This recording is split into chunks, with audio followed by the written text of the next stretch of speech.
장혜영 의원님 질의해 주시기 바랍니다. 화면 준비해 주세요.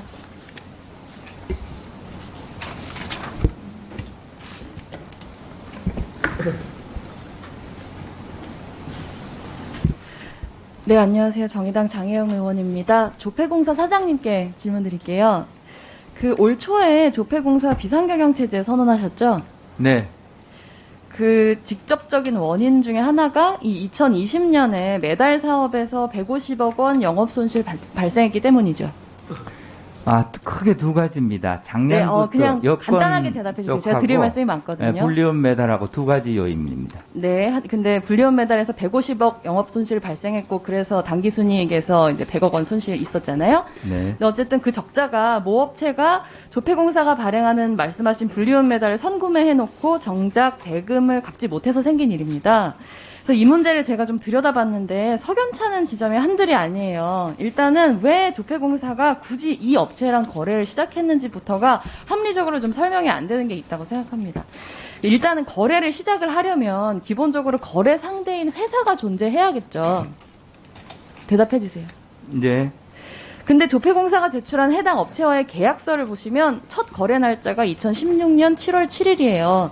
네. 근데 해당 업체 등기부 등본을 보면 회사 법인 설립일이 7월 8일입니다. 그러니까 말하자면 조폐공사와 계약 이후에 만들어진 회사라는 거예요. 없는 회사랑 계약을 하셨어요. 그래서 어떻게 다른 곳도 아닌 공사가 실체도 없는 법인하고 덜컥 계약부터 한다는 게 저는 국민 상식선에서 도저히 이해가 가는 일이 아니라고 생각하는데 어떻게 보세요? 불리온 사업이 당시 굉장히 국내에 아니요, 알려지지 불리온 않고 사업의 저변에 문제가 아니라 시작했고, 예. 없는 회사랑 계약을 하셨다는 문제를 짚은 겁니다. 그래서 이 업체가 너무 이상해가지고 제가 의원실에서 더 조사를 해보니까 해당 업체가 원래는 인터넷 포털 카페를 통해가지고 취미로 주화를 공동구매하고 이런 데였는데요. 근데 갑자기 2016년 7월에 자본금 1억 규모 법인을 세워서 조폐공사 불리온 사업에 뛰어든 걸로 확인이 됐습니다.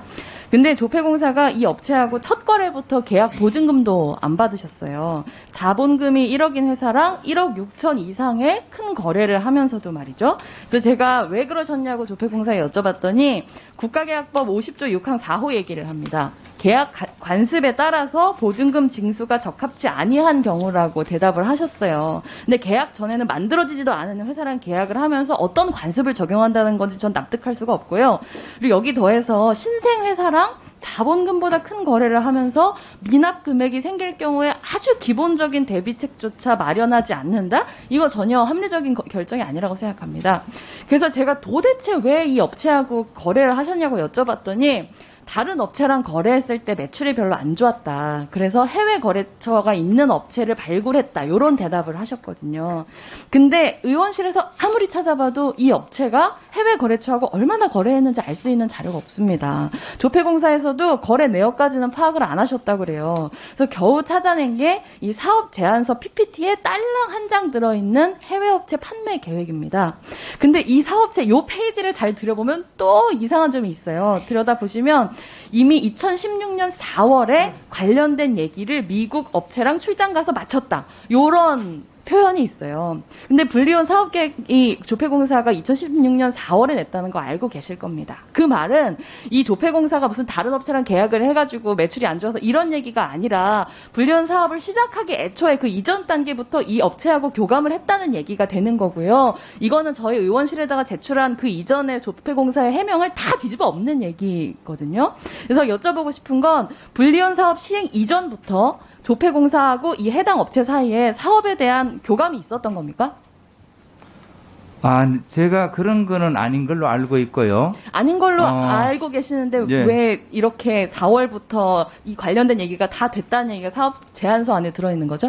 해당 업체하고 하기 전에 벌써 3개 업체하고도 이렇게 했고 여러 업체하고 거래했죠. 그런데 이 회사하고는 해외 영업망이 커서 제가 말씀드릴게요. 해외 대한 영업망이 수출은- 크다고는 얘기를 하셨지만 실제로 얼마나 큰지 어떤 거래가 있었는지 조폐공사에서 자료 안 가지고 계시다는 말씀 드렸는데 그 말씀 하시면 제가 뭐가 되겠습니까?